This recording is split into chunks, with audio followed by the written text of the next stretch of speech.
મિત્રો એક સ્કૂલ હતી અને સ્કૂલની અંદર એક સાયન્સના ટીચર બાળકોને એક એક્સપેરિમેન્ટ બતાવતા હતા.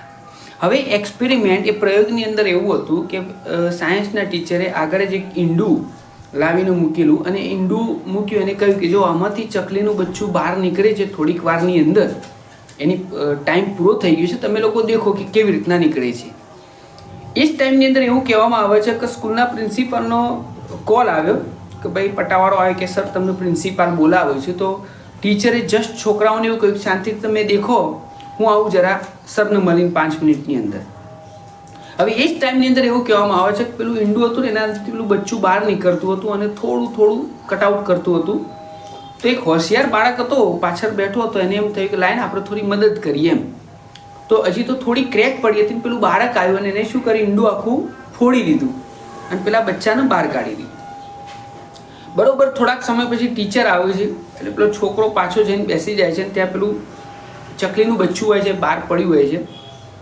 એટલે કે આ શું કર્યું, એટલે કે સર બચ્ચાને થોડી મદદ કરી એમ, એને બહાર નીકળવા માટે તકલીફ ના પડે ને થોડું જલ્દી નીકળી જાય, અમે ઈંડું જ ફોડવાનું હતું ને. અને થોડીક વાર પછી એવું થઈ શકે કે ચકલીનું બચ્ચું મરી જાય છે.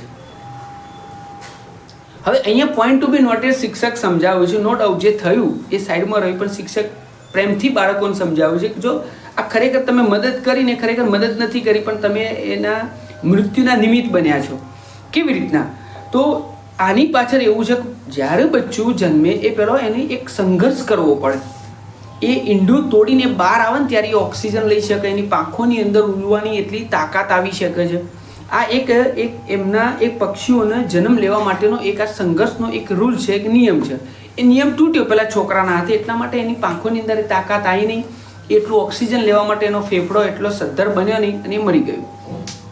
સેમ ટુ સેમ પ્રોસેસ કહેવાની વાત એવી છે કે આપણા જીવનની અંદર હોય છે સંઘર્ષ, એ બહુ જરૂરી છે. સંઘર્ષ વગરનું જીવન કદાચ તમે વિચારો ને સાહેબ, દરેક લોકો એવું જ વિચારતા કે આવી સમસ્યાઓ મારા જીવનની અંદર ના હોવી જોઈએ, આમ હોવું જોઈએ, પણ સંઘર્ષ નથી તો સમજી લેવાનું કે તમારું જીવન જ નથી. મારો પોઈન્ટ ટુ બી નોટેડ બાળકો ઉપર છે કે આજના વાલીઓ ખરેખર બાળકોને સંઘર્ષ માટે બિલકુલ તૈયાર નથી કરતા.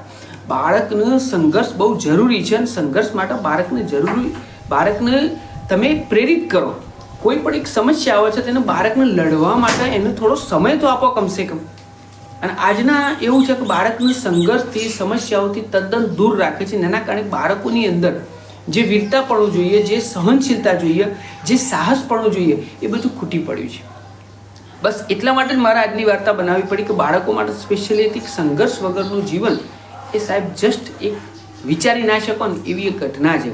દરેકના